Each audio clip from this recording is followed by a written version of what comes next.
까지입니다. 신약 315쪽에 있는 에베소서 5장 18절부터 25절까지 우리 하나님 말씀을 잠시 자리에서 일어나셔서 경건한 마음으로 함께 받도록 합니다. 몸이 다리가 불편하신 분들은 앉은 상태로 말씀을 받으시고요. 그렇지 않은 모든 우리 성도님들 자리에 일어나셔서 에베소서 5장 18절부터 25절까지 하나님 말씀을 함께 받으십니다. 다 같이 술 취하지 말라 이는 방탕한 것이니 오직 성령으로 충만함을 받으라. 시와 찬송과 신령한 노래들로 서로 화답하며 너희의 마음으로 주께 노래하며 찬송하며 범사에 우리 주 예수 그리스도의 이름으로 항상 아버지 하나님께 감사하며 그리스도를 경외함으로 피차 복종하라. 아내들이여 자기 남편에게 복종하기를 주께 하듯 하라. 이는 남편이 아내의 머리됨이 그리스도께서 교회의 머리됨과 같음이니 그가 바로 몸의 구주시니라. 그러므로 교회가 그리스도에게 하듯 아내들도 범사에 자기 남편에게 복종할지니라. 남편들아 아내 사랑하기를 그리스도께서 교회를 사랑하시고 그 교회를 위하여 자신을 주심같이 하라. 아멘. 자리에 앉으시겠습니다. 우리 함께 읽은 본문 말씀을 중심으로 저는 오늘 성령 충만한 가정을 세우라 하십니다. 이런 제목으로 함께 말씀의 은혜를 나누려고 합니다. 얼마 전에 우리 집사님 한 분이 저한테 유튜브를 통해 동영상 한 편을 보내주셨습니다. 밤늦은 시간에 보내신 동영상이지만 궁금해서 제가 열어보았습니다.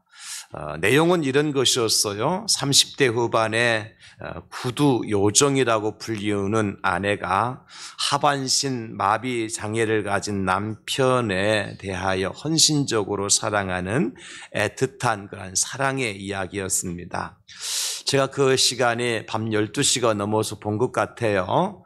보면서 한 40분 이상 되어지는 짧지 않은 그런 동영상인데 내내 울었어요. 눈이 퉁퉁 불도록 혼자서 울다가 또 오늘 설교를 준비하기 한 번 더 그 동영상을 보게 되어졌는데 또 어제도 제가 눈물 보따리가 터졌습니다. 내용은 10여 년 동안 남편의 아픈 다리를 대신하여서 직장 생활하는 사람들의 구두를 수거해 와가지고 남편에게 갖다 주면 남편은 그 구두를 닦고 수선을 하게 되어지고 다시 아내가 그 구두를 사무실로 배달하게 되어지는 역할을 하고 있었습니다. 사실 이 두 사람은 연애할 때에 남자는 사진작가로 활동을 하였고요. 근데 사진을 찍다가 그만 실족하여서 다리에서 떨어져서 하반신 마비가 되어지는 장애를 입게 되어집니다. 그렇지만 그 남편과 결혼을 하여서 지금까지도 알콩달콩 사랑의 스토리를 만들어가며 살아가는 두 젊은 부부의 이야기였습니다. 이야기는 13년 전으로 거슬러 내려가더라고요.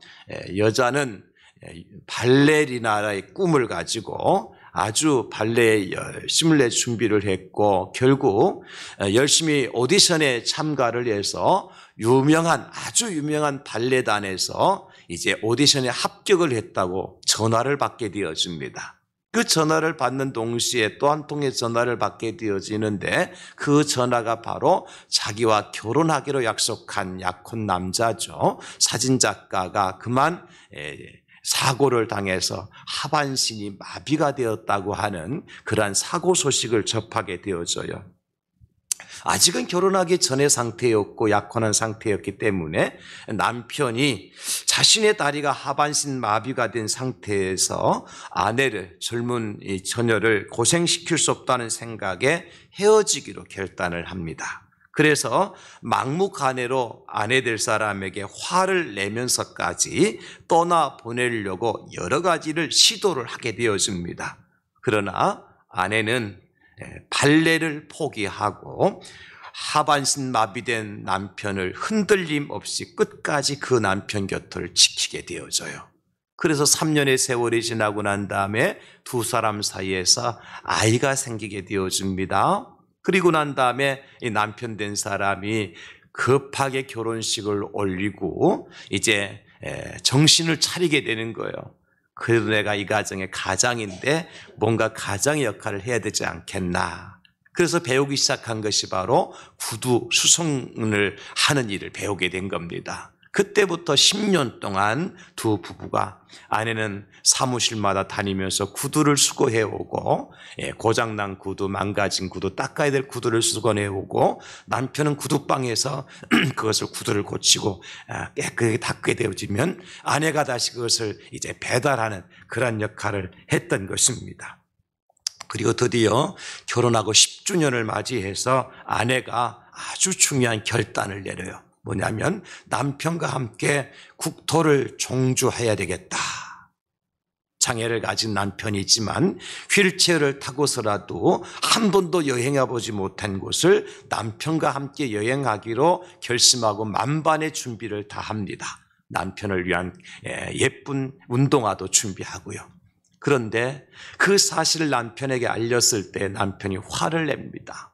왜냐하면 나는 몸이 이런 상태에서 단 몇백 미터, 몇 킬로미터도 못 가는 상황인데 국토를 종주한다고 말도 안 되는 소리를 하고 있는 거죠. 내 스스로 갈 수 없을 뿐만 아니라 한다 하더라도 당신이 얼마나 고생일까 할 것을 뻔히 알면서 이런 계획을 세웠느냐고, 이건 있을 수 없는 일이라고 단호하게 거절을 하고 화까지 냅니다. 그날 밤에 큰 싸움이 벌어질 뻔했습니다. 그러나 그 아내의 결심은 결코 꺾이지 않았어요. 우여곡절 끝에 아내가 마지막 소원이라고 남편과 함께 하고 싶다고 그 말에 남편이 아내를 따라서 같이 국토를 종주하기로 했는데 전체가 아니라 10km 정도만 같이 하자. 그렇게 약속을 하고 결국 여행을 떠납니다. 휠체어를 밀고 정말 영화 같은 여행을 출발하게 되어지지요. 그러나 얼마 가지 않아서 이제 여행을 출발하는 아침 시간에 어떻게 아내가 지도를 보고 이 길로 가나 저 길로 가나 보니까 늘 틀리는 거예요. 그리고 한 번은 출발해서 얼마 가지 않아서 아내가 움피 패인 도로를 보지 못하고 그만 넘어지는 바람에 발을 다쳐요. 다리가 퉁퉁 불어서 더 이상 걸을 수 없는 지경까지 가게 되어져요. 다시 돌아오게 되는데 이제 숙소로 돌아와서 그날 밤 이제 하루를 묵게 되어집니다. 그래 그날 밤에 아내가 왠지 계속해서 눈물만 흘리는 거예요. 그래서 남편이 우리가 아프니까 더 이상 못 가니까 여기서 중단하자. 그런 상황 가운데 아내가 남편에게 통장 2개를 내밉니다. 하나는 여보, 이것은 우리 어머니를 위한 통장이야. 우리 어머님을 위한 통장이야. 하나는 당신을 위한 통장이야. 그러면서 10년 동안 모았던 통장을 아내가 남편에게 내밀면서 이렇게 고백을 해요. 사실은 내가 얼마 전부터 눈이 시력이 떨어져서 앞을 보지 못하는 상황까지 도래하게 됐다고. 병원에 가서 진단을 받으니까 시력을 회복할 수 없다고. 그 얘기를 듣고 보니까 아내가 지도를 보고도 지도를 읽지 못하고 가다 넘어진 까닭도 앞이 보이지 않아서 그랬던 거예요. 그래서 여보, 이 통장 가지고서 어머님 갖다 드리면 어머님께서도 나보다도 당신을 더 사랑하며 보살펴 줄 거예요.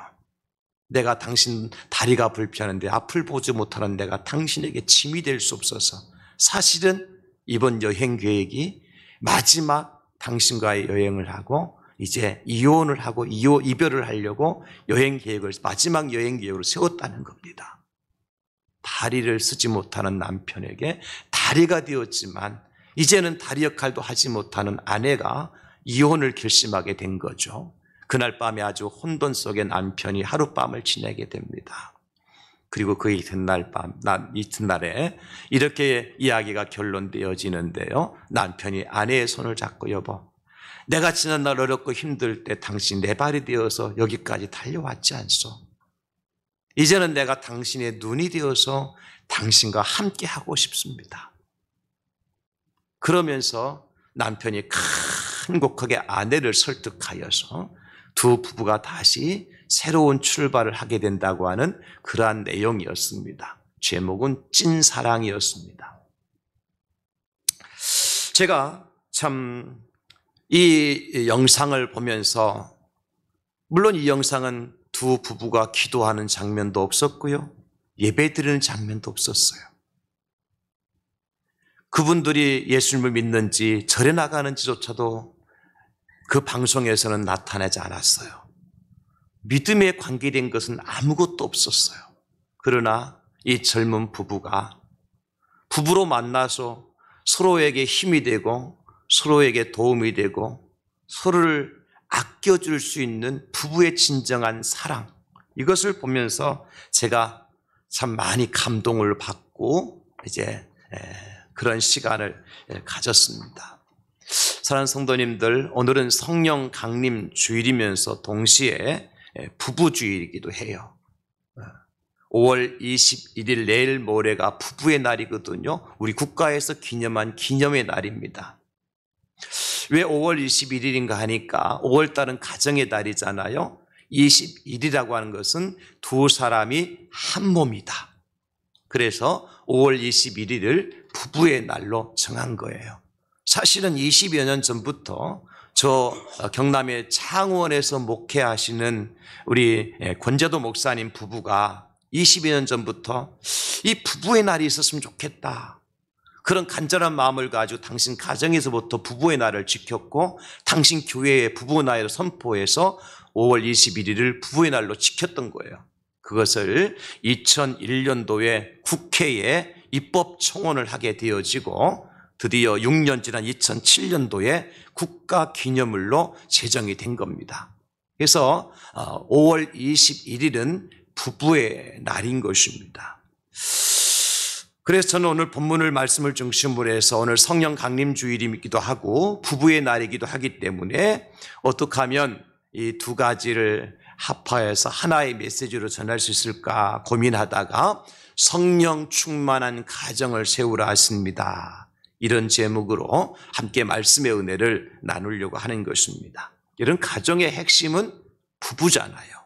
그리고 성경은 부부가 성령 충만할 때 가정에 행복이 돌아온다는 것을 분명하게 말씀하고 있기 때문에 성령 충만한 부부, 성령 충만한 가정을 세우는 것이 기쁨을 세상에 전하는 행복한 가정이다.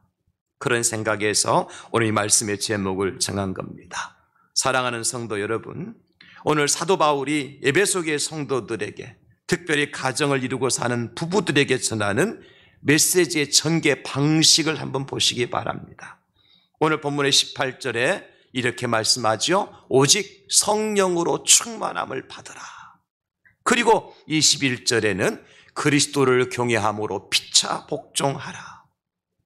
그리고 이어서 나오는 말씀이 뭐냐면 22절에 아내들이여, 25절에 남편들아, 이렇게 순서적으로 말씀이 진행되고 있어요.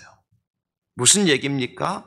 사도 바울이 에베소교회 성도들에게 말씀하시는 바 성령 충만이라고 하는 것이 과연 어디에서 출발되는지를 알 수 있지 않습니까? 아내와 남편이 그리스도를 경외함으로 피차 복종할 수 있는 것은 어떻게 가능한 것인가를 가르쳐주고 있는 겁니다. 여러분, 그게 뭐죠? 아내가, 남편이 성령 충만을 받아야 된다는 것입니다. 그래야 피차 그리스도를 경외함같이 복종할 수 있고요, 그래야 하나님께 창조하신 원래의 가정으로의 회복이 가능하다는 거예요. 그래서 사도 바울은 에베소교회 성도들에게 이런 방식으로 말씀을 전개해 나가고 있는 겁니다. 성령 충만을 받으라, 피차 복종해라. 누구에게? 아내들이여, 남편들아, 그렇게 말씀하고 있는 것입니다. 여러분, 하나님께 에덴 동산에 아담과 하와를 창조하셨습니다. 아담과 하와는 성령 충만했을까요? 성령 충만하지 않았을까요? 성령 충만했습니다. 왜 그런 줄 아세요? 하나님께서 아담과 하와를 만드실 때에 하나님의 형상대로 하나님의 모양대로 만드셨습니다. 그 하나님은 성부, 성자, 성령, 삼위일체 하나님이에요.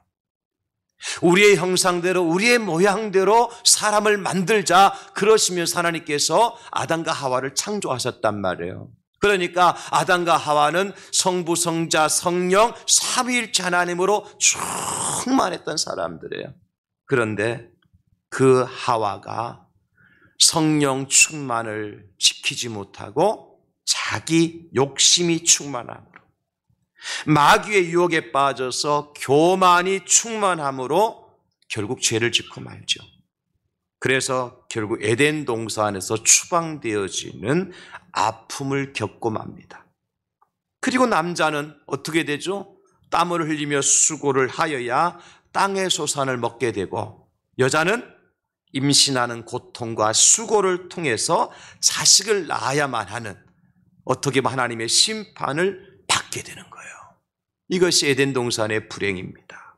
사랑하는 성도 여러분, 그러나 우리 하나님께서는요, 하나님의 형상으로 하나님의 손으로 만드신 하나님의 사람들이 이렇게 고통하고 수고하는 것을 보시면서 기뻐만 하실까요? 그렇지 않습니다. 그래서 그들의 회복을 위해서 하나의 방안을 세우셨는데, 그 방안이 뭐냐? 성령을 보내주신 것입니다. 왜냐하면 성령님은 회복의 영이시거든요. 우리 성령님은 회복의 영이십니다. 하나님과 우리 사이가 원수되어졌을 때에 십자가의 은혜 가운데로 인도하시는 분이 누굽니까? 성령 하나님이십니다. 우리가 하나님께 나아가는데 가로막혔던 죄악의 담을 허물어 주시고 우리로 하여금 은혜의 보좌 앞으로 담대하게 나아갈 수 있도록 인도해 주시는 분이 누구이십니까? 성령 하나님이십니다. 그러니까 성령님은 회복의 영이셔요. 찬송 부르죠. 성령이 오셨네, 성령이 오셨네, 내 주에 보내신 성령이 오셨네. 이 기쁜 소식을 온 세상 전하세 성령이 오셨네. 뭐가 기쁜 소식이에요? 하나님과 우리 사이를 회복시켜 주시기 위해서 오시기 때문에 3절에 한없는 사랑과 그 크신 은혜를 늘 의심하면서 안 믿는 자에게 내 작은 입으로 곧 증언하리니 성령이 오셨네. 여러분의 가정에 하나님의 은혜로 충만하실 수 있기를 예수님의 이름으로 축원합니다. 여러분의 가정에 하나님께서 기대하시는 바 놀라운 평강으로 가득하시기를 축원합니다. 어떻게 가능할까요? 성령님 오셔야 됩니다. 성령 받아야 됩니다. 부부가 성령 충만을 받고 가정이 성령으로 충만할 때만 가능한 일이에요.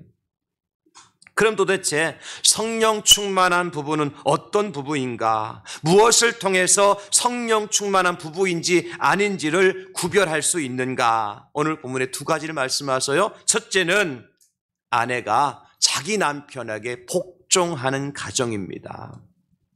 오늘 본문 21절과 22절에 그리스도를 경외함으로 피차 복종하라. 아내들이여 자기 남편에게 복종하기를 주께 하듯 하라. 말씀이 연결되죠? 그리스도를 경외함으로 피차 복종하라. 누구에게 말씀하세요? 아내들이여 자기 남편에게 복종하기를 주께 하듯 하라. 그렇게 말씀하세요. 사실 원문대로 번역을 하다면 이 말씀을 다시 정리할 필요가 있습니다. 어떻게 해요? 그리스도를 경외함으로 피차 복종하라 21절에, 22절은 아내들이여 주께 하듯 자기 남편에게도 그리하라. 그렇게 우리가 정리할 수 있습니다. 아내들이여 주께 하듯 자기 남편에게도 그리하라. 우리가 예수님께 하듯 아내들은 남편에게 그렇게 하라는 것입니다. 이게 복종입니다. 여러분, 교회가 그리스도께 복종함과 같이 아내는 남편에게 그렇게 복종하라고 말씀하십니다. 그 이유는 그리스도께서 교회의 머리됨과 같이 남편이 아내의 머리이기 때문이라고 분명히 말씀하고 있습니다. 여기 복종하라라는 헬라어 히포타소는 무슨 뜻이냐면 뭐뭐 아래에 정돈되다, 따르다 이런 의미를 가진 단어거든요. 히포타소가 뭐뭐 아래에 정돈되는 거예요. 그러니까 여러분 우리 몸을 한번 생각해 봅시다. 우리 몸의 머리가 그리스도라 그랬죠, 그죠? 교회의 머리가 그리스도라 그랬으니까 교회가 위에 있습니까? 그리스도께서 위에 계십니까? 머리가 위에 있잖아요. 근데 만약에 교회가 나 마음에 안 들어 그러면서 나는 머리 위에 있을 거야. 그렇게 몸이 머리 위에 붙어 있으면 어떻게 될까요? 이거는 정상이 아니죠, 그죠? 그냥 여러분 그냥 자연적으로 생각하세요. 몸 위에 머리가 있는 거지 머리 위에 몸이 있는 것은 절대 아니에요. 있을 수 있죠. 어떻게 하면요? 물구나무 서면 되죠. 네. 근데 물구나무 서서 그냥 계속 살 수 있어요? 그렇지 못하잖아요. 하나님 우리 만드실 때는요, 몸 위에 머리를 만드셨다고요. 그래서 교회 위에 그리스도요, 그리스도는 교회의 머리라고 말씀하신 것처럼 아내의 머리는 남편이래요. 누가 정하신 법이에요? 하나님께서 정하신 법이에요. 이것은 나라가 국가가 사회 제도를 통해서 만들어낸 법이 아닙니다. 나라가 사회 제도가 만들어낸 법이라면 시대에 따라서 변화될 수 있어요. 법 개정하면 되잖아. 그죠? 제도 바꾸면 되잖아요. 그런데 이것은 하나님께서 만들어 놓으신 신적인 제도예요. 창조의 원리요, 창조의 법칙이요, 창조의 질서예요. 변화될 수 있습니까? 변화될 수 없는 일입니다. 사랑하는 성도 여러분, 그렇다고 오해는 하지 마시기 바랍니다. 아내와 남편의 관계가 어떤 직급이나 상하 수직 관계이기 때문에 복종, 히포타소 하라는 말이 아니에요. 창조의 질서 때문입니다. 하나님께서 아담을 먼저 지으셨죠. 그리고 그 아담의 갈비뼈를 치하셔서 하와를 만들어 주셨습니다. 그리고 그 하와를 남편 아담을 돕는 배필로 삼아 주셨어요. 그러므로 여러분 히포타스 복종한다는 것은 아내인 하와가 위치할 곳이 어디임을 가리키는 말입니까? 갈비뼈가 있는 곳으로 들어가는 것입니다. 여러분 갈비뼈 어디에 있어요? 머리 위에 있어요? 갈비뼈 내 머리 위에 달려있다고 생각하는 사람 손 한번 들어보십시오. 갈비뼈는 내 가슴 옆구리 안에 있어. 그죠? 이게 바로 그 자리, 내가 있어야 될 자리는 남편의 옆구리 아래에 있다는 거예요. 이게 아내의 자리예요. 물론 하나님께서는 아담도 하나의 인격체로 하와도 하나의 인격체로 창조하셨어요. 인격 자체의 차이가 나는 건 절대 아니에요. 그러나 창조의 원리와 질서는 다르다는 것입니다. 아내된 여러분들은 조금 기분이 나쁠지 모르겠습니다. 자신이 아담의 갈비뼈 한 조각으로 만들었던 사실을 인정하고 싶지 않을 수도 있을 겁니다. 누가 그렇게 했느냐? 하와가 그랬습니다. 하와가요, 뱀의 말을 듣고 어떡하죠? 아담보다도 앞장서서 선악과를 따먹어요. 그리고 아담도 먹도록 하와가 주장하는 것을 볼 수가 있습니다. 만약에 하나님의 말씀대로 남편에게 복종하려고 했다면 하와가 뱀의 유혹을 받고 어떻게 했어야 될까요? 아담에게 얼른 달려갔어야 되겠죠? 여보, 오늘 뱀이 나한테 얘기하는데 저 선악과를 따먹으면 내 눈이 밝아져서 하나님같이 된대. 여보, 당신 생각은 어때? 어떻게 했으면 좋겠어? 나는 뱀의 말이 아니라 내 머리인 당신의 말을 듣고 나는 따를 거야. 그러니 당신이 얘기해 줘. 성경이 그렇게 기록되어 있어야 되겠죠, 그죠? 그러나 성경이 그렇게 기록되어 있습니까? 아니죠. 하와가 따먹고 남편에게도 준지라 그랬단 말이죠. 무슨 얘기죠, 여러분? 남편을 머리로 인정하지 않았다는 거예요. 결국 그래서 에덴 동산에 쫓겨나잖아요. 만약에 하와가 남편을 머리로 인정하고 자기가 있어야 될 자리 히포타소라고 하는 것을 알았더라면 에덴 동산에 저주는 일어나지 않았을 거예요. 여러분, 복종이라고 하는 것은 자기 자리를 알고 그 자리를 지키는 거예요. 굴종이 아니에요, 여러분. 내 자리를 알고 내 자리를 지키는 것이 복종이에요. 그러므로 내가 남편보다 똑똑하고 잘나고 많이 배우고 잘 나가는 것과는 아무런 상관이 없습니다. 하나님께서 정하신 법은 예나 지금이나 변함이 없기 때문입니다. 그래서 여자가 대통령이 될 수 있습니다. 여자가 왕이 될 수 있습니다. 여자가 수상이 될 수 있습니다.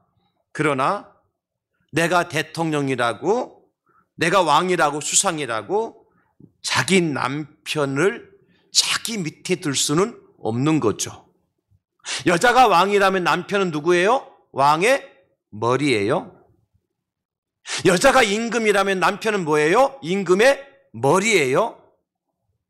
굉장히 기분 나쁘게 지금 눈 감고 계신 두 분이 계신 여자분들 눈 뜨세요. 하나님의 말씀이에요. 이거는 장 목사 이야기가 아니에요. 다시 한번, 자, 여자가 사장이면 남편은 사장의 머리예요. 이게 창조의 법칙이라고요. 질서가 원리란 말이에요. 하나님의 말씀이란 말이에요. 이게 진리란 말이죠. 그래서 성경은 철저하게 아내가 남편에게 히포타소, 복종하라고 명령하신 거예요. 그런데 이 모든 것들이 어떻게 가능해지죠? 생각해 보세요. 누가 법으로 제정하고 그것을 법으로 규제한다고 아내가 남편에게 복종할 수 있을까요? 예를 들어서 국가에서 법으로 헌법 제1조 1항에 아내는 남편에게 복종해야 된다, 복종하지 않으면 감옥에 간다, 그렇다고 정해놨다고 아내들이 다 100% 남편에게 복종할 수 있을까요? 그렇지 못해요. 여러분, 그러면 학교에서 윤리 시간에, 도덕 시간에, 사회 시간에, 국어, 심지어 국어, 영어, 수학 시간에도 아내가 남편에게 히포타소 복종해야 된다가 가르친다고 해서 그 아이들이 나중에 자라서 결혼해서 아내가 남편에게 복종할 수 있을까요? 하는 사람도 물론 있겠죠. 배웠기 때문에. 그러나 오늘 우리를 보십시오. 복종할 만한 남편이 있어요, 없어요? 남편 하는 죄송합니다. 하는 행동을 보면 복종은 그냥 발로 걷어차고 싶을 때도 있잖아요. 그죠? 남편 역할을 제대로 못하고 엉망진창 집안 꼴을 만들어 놓고 그런 남편에게 복종할 이유가 있습니까? 안 된단 말이에요. 그럼 어떻게 가능하냐? 단 하나밖에 없어요. 성령으로 충만할 때 가능한 거예요. 성령 충만하면 부족한 남편도 부족한 것이 보이는 것이 아니라 내 남편, 내 머리로 보이는 것이고, 성령 충만하면 꼴 보기 싫은 남편이 아니라 그저 그럼에도 불구하고 내 머리로 보이게 되는 거예요. 성령께서 그렇게 내 마음을 주관하고 내 눈을 변화시켜 주시기 때문에, 내 눈이 보이는 것이 다르기 때문에, 생각이 다르게 만들어 주시기 때문에 성령 충만한 사람만이 어떤 남편이든 내 머리로 알고 히포타소 할 수 있는 거예요. 복종할 수 있는 거예요.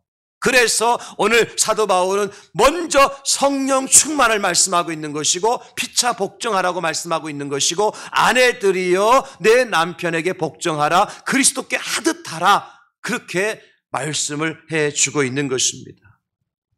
아브라함의 아내였던 사례를 보십시오.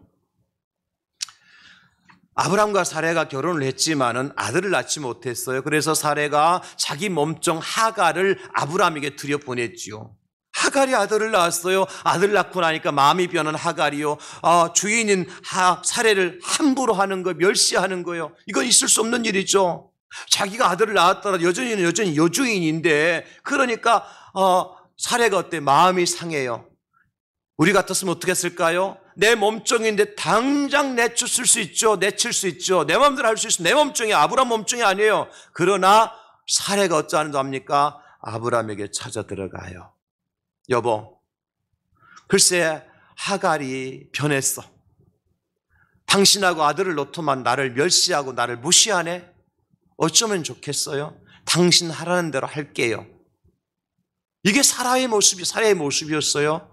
그때 아브라함이 사라에게 이렇게 얘기합니다. 창세기 16장 6절에 당신의 여종은 당신의 수중에 있으니 당신의 눈에 좋을 대로 그에게 행하라. 아브라함이 어떻게 해요? 당신 마음대로 해도 괜찮아 라고 사라에게 허락하잖아요. 그러니까 사라가 하갈을 내어 쫓을 수가 있었던 겁니다. 누구의 허락을 받았어요? 남편 아브라함의 허락을 받았어요. 여러분 이것을 잘 생각하셔야 돼요. 자기 종이기 때문에 자기 마음대로 하지 않았어요. 자기를 멸시하고 무시하는 그 하갈을 자기 마음대로 쫓아내지 않았어요. 남편에게 찾아가서 남편의 허락을 받고 남편이 말하는 대로 복종했어요. 이게 사례였어요. 한 번은 이제 큰 기근이 들어서 애굽 땅에 사례가 남편 아브라함과 내려갔어요. 아브라함이 가서 보니까 자기 사례가 너무 아리따운 거야. 그래서 이제 그 사례에게 뭐라고 얘기하죠? 창세기 12장 11절로 13절에 보면 내가 알기에 그대는 아리따운 여인이라 애굽 사람이 그대를 볼 때 그 이르기를 이는 그의 아내라 나는 죽이고 그대는 살리리니 원하건대 그대는 나의 누이라 하라. 그리하면 내가 그대로 말미암아 안전하고 내 목숨이 그대로 말미암아 보존되리라 하니라. 무슨 얘기야? 당신 인간 방패 삼아서 나 살겠다는 거예요. 이 아브라함의 모습 보십시오. 얼마나 참 남편답지 못하잖아요. 여러분 이런 남편하고 살면 복종할 수 있겠어요? 절대 복종하기 힘들죠. 아니 자기 몸을 팔아서 자기 생명 하나 부지하겠다는 남편 어떻게 믿고 따라가요? 그런데 사례는 어떻게 하죠? 그대로 순종해요. 왜? 남편은 머리기 때문에. 못난 남편이지만 찌질이 같은 남편이지만 궁색한 남편이지만 실력 없는 남편이지만 나 하나 지켜주지 못하는 무지하고 무식하고 아주 허약한 남편이지만 그럼에도 불구하고 사례는 그 남편을 머리로 알았기 때문에 남편의 말에 절대로 히포타소 복종한 겁니다. 그랬을 때 하나님은 그 사례를 통해서 이삭과 야곱과 요셉의 믿음의 대를 이어가는 어머니가 만민의 어머니, 열국의 어머니 사라가 되게 해 주시는 겁니다. 사라는 열국의 어머니라는 뜻이죠. 사랑하는 성도 여러분, 그러므로 우리가 성령 받았다고 할 때, 성령 충만하다고 할 때 어떤 상태를 가리키는 걸까요? 방언을 하고 펄쩍펄쩍 뛰어다니고 기도할 때 천정이 뜯어지도록 기도할 수 있고, 여러분 이것이 성령 충만의 전부일까요? 그러면서도 남편은 내 발바닥에 때만큼도 여기지 않는 그런 사람이 기도원 가서 내가 방언 받았다고 은혜 받았다고 성령 충만했다고 돌아와서 그렇게 말할 수가 있는 걸까요? 그렇지 않아요. 남편에게 교회가 그리스도께 복종하듯 그렇게 하는 그 아내가 진짜 성령 충만한 아내인 것입니다. 여러분 깨달으셔야 돼요. 아내된 우리 성도님들, 내 남편이 부족할 수 있어요. 아브라함처럼 부족할 수 있어요. 아담처럼 힘이 없을 수 있어요. 그럼에도 불구하고 성경은 남편은 아내의 머리라고 말씀하고 있어서 교회가 그리스도께 복종하듯 아내는 남편에게 그렇게 해라, 히포타소 하라 말씀하고 계세요. 그런데 우리 마음대로 안 되잖아요. 어떻게 해야 돼요? 성령 충만을 받아야 돼요. 성령 충만을 받아야 돼요. 우리 아내된 성도님들, 성령 충만을 먼저 구하시고 성령 충만으로 우리 가정을 세워가게 하시되 남편에게 복종함으로 우리 가정이 평안하게 든든히 세워가는 축복의 주인공들이 다 되실 수 있기를 예수님의 이름으로 축원합니다. 그러면 남편들은 어떻게 되느냐? 두 번째, 남편은 자기 아내를 사랑하는 가정이 될 때 성령 충만 그리고 세상에 기쁨을 전하는 행복한 가정이 될 수 있습니다. 오늘 25절 먼저 보시면 남편들아 아내 사랑하기를 그리스도께서 교회를 사랑하시고 그 교회를 위해 자신을 주신과 같이 하라. 28절도 보시면 이와 같이 남편들도 자기 아내 사랑하기를 자기 자신과 같이 할지니 자기 아내를 사랑하는 자는 자기를 사랑하는 것이라 그렇게 말씀하고 있습니다. 어떻게 하라고요? 남편들은요, 그리스도께서 교회를 사랑하심 같이 아내를 사랑하라고 하셨습니다. 그리스도께서 교회를 위해서 자신을 내어주신과 같이 아내를 사랑하라고 하셨습니다. 예수님이 교회를 얼만큼 사랑하셨나요? 우리가 흔히 말할 때 교회를 뭐라고 얘기하죠? 피로 값주고 사신 교회, 그렇게 얘기하죠? 예수님께서 피를 흘려주시고 세우신 곳이 바로 교회입니다. 핏값을 지불하시고 세운 곳이 교회입니다. 그러면 여러분, 주님에게 있어서 교회보다 더 사랑할 어떤 대상이 있나요? 예수님께서 십자가에 달려 돌아가시기 전에 제자들을 불러놓고 얘들아 너는 나를 누구라 하느냐? 베드로가 고백하죠. 주님 그리스도시여 살아계신 하나님의 아들이십니다. 그때에 바요나 시므나 네가 복이 있도다 하시면서 내가 이 반석 위에 내 교회를 세우리니 음부의 권세가 해하지 못하리라. 예수님께서 마지막에 세우고 가신 곳이 어느 곳이에요? 교회입니다. 교회. 십자가에서 피 흘려 죽으시고 세우신 곳이 어디예요? 교회입니다. 교회. 그리고 예수님이 가장 사랑하시고 가장 아끼시고 가장 많이 생각하시는 곳이 어딜까요? 교회입니다. 여러분, 남편들은 예수님께서 교회를 사랑하신과 같이 자기 몸을 바쳐서 교회를 사신 것 같이 아내를 사랑하라고 말씀하고 있는 겁니다. 이거보다 더 큰 사랑, 더 진한 사랑, 더 아름다운 사랑이 세상에 있을까요? 존재하지 않습니다. 이게 보통 사랑이 아니에요. 자기 몸을 바쳐서 피를 흘려서 교회를 세우신 사랑, 아내를 위해서라면 내 몸을 바치고 내 피를 흘릴 수 있는, 내 생명을 바칠 수 있는 그 진한 사랑, 그 거룩한 사랑, 그 아름다운 사랑으로 아내를 사랑하라고 성경이 가르쳐주고 있는 거예요. 남편이 자기 아내를 자기 몸처럼 사랑하는 것은 아주 당연한 거예요. 왜냐하면 아내는 무엇으로 만들어졌어요? 남편들에게 묻습니다. 내 아내는 나의 무엇으로 만들어졌습니까? 몰라요? 다시 한번요. 입 다물고 계시는 분이 두 분 계셔갖고 또 묻습니다. 내 아내는 나의 몸의 기관 중에서 무엇으로 만들어졌나요? 네. 내 뼈, 남의 뼈 갖고 만든 게 아니에요, 여러분. 이웃집 아저씨 뼈 뿌려가지고 내 아내 만든 게 아니라니까. 하나님께 내 뼈, 내 갈비뼈, 내 몸을 가지고 내 아내를 만든 거예요. 그 아내는 누구의 몸이에요? 내 몸이잖아요. 그 누구처럼 사랑해야 돼요? 내 몸처럼 사랑해야 될까? 자, 갈비 부러지겠다, 잘못하고 내가 그때. 근데 이게 그냥 되냔 말이에요. 응? 이게 그냥 되냔 말입니다, 여러분. 아내 하는 꼴을 보면 정말 내 생명을 바칠 만큼 그렇게 사랑할 만한 행동을, 말을 하느냔 말이에요. 하는 것마다 잔소리. 그냥 입만 열었다면 잔소리. 귀에 닦지 않도록 잔소리.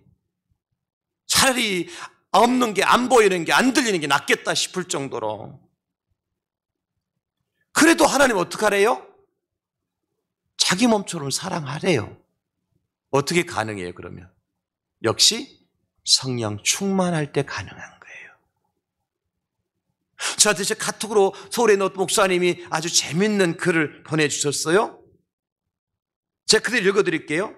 사랑을 연구한 심리학자가 있습니다.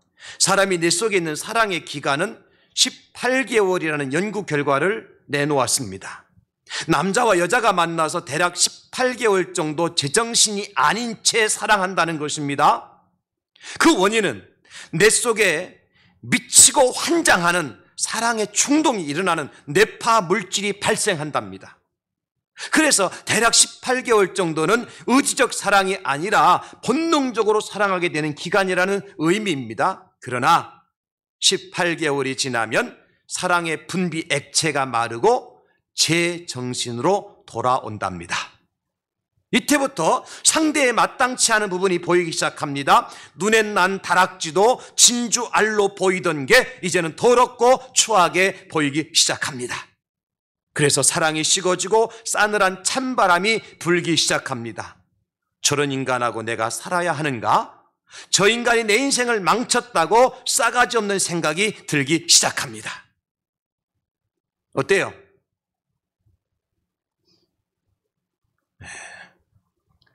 그래서 얼마 전에 아주 유명한 탤런트 두 사람이 만난 지 2달 만에 결혼했나요? 그래 방송에 터뜨렸죠. 그리고 얼마만큼 헤어졌어요? 18개월 만에 헤어졌어요. 딱 맞아 떨어지더라고.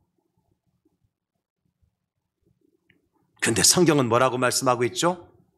고린도전서 13장 4절과 7절에 보면 사랑은 오래 참고 또 사랑은 모든 것을 견디느니라. 이게 찐사랑이죠. 뇌에서 만들어지는 어떤 뇌파 물질 때문에 사랑하는 것이 아니라 하나님께서 말씀하셨기 때문에. 그런데 가만히 보면 이 사랑이라는 열매는 무엇을 통해서 맺혀진 열매예요? 성령을 통해서 맺혀지는 열매예요. 성령의 첫 번째 열매가 뭐죠? 이것도 모르네 또. 성령의 첫 번째 열매가 뭡니까? 네. 좀 얘기 좀 하세요. 화났어요? 오늘 괜히 일부 예배 때는 많은 분들이 울고 가셨어요. 이유가 뭐냐? 은혜 받아서 운 게 아니라 남편을 먼저 보내신 분들이 오셔서 예배를 많이 드리셨거든요. 내가 이 말씀 미리 알았던 남편을 내 머리처럼 섬기고 사랑할 수 있었을 텐데라는 아쉬움이 있었을 거예요. 또 아내를 먼저 떠내보는 남편들은 어떤 마음이 있었을까요? 그래, 아무리 모자라고 미워도 내 몸처럼 사랑하며 살아야 되는데 사랑할 대상이 없으니까 아파서 울고 가셨어요. 아파서 울고 가셨어요. 성령의 9가지 열매 중에서 첫 번째 열매가 사랑이더라고요. 무슨 얘기겠어요? 성령의 충만함이 없이는 사랑도 없다는 거고요. 사랑이 없으면 가정도 교회도 어떤 공동체도 아무 유익이 없다는 거죠. 말씀 좀 마무리합니다. 그래서 사랑은 모든 사람이 해야 될 하나님의 명령이지만 누구나 할 수 없습니다. 다만 하나님의 영이신 성령으로 충만할 때 원수까지도 사랑할 수가 있는 겁니다. 내가 성령으로 충만하면 내 이웃조차도 내 몸처럼 사랑할 수 있고요. 남편이 사랑으로 충만하면, 성령으로 충만하면 내 아내를 사랑할 수 있습니다. 관건은 뭐예요, 그러면? 성령 충만입니다. 하나님, 그래서 약속의 영이신 성령을 교회에 보내주셨어요. 오늘 저와 여러분들 가운데 계신 성령님께서 우리를 강력하게 역사해 주셔서 아내는 남편에게 복종하고 남편은 아내를 사랑하게 되어줘서 정말 우리 성도님들 모든 가정을 통해서, 부부를 통해서 가정이 행복 비타민이 풍성하게 만들어지고 세상 속에 기쁨을 전해 줄 수 있는 그런 건강하고 행복한 모든 가정의 주인공들이 다 되실 수 있기를 우리 구주 예수님의 이름으로 축원합니다. 하나님 아버지 도와주시옵소서. 어떻게 남편에게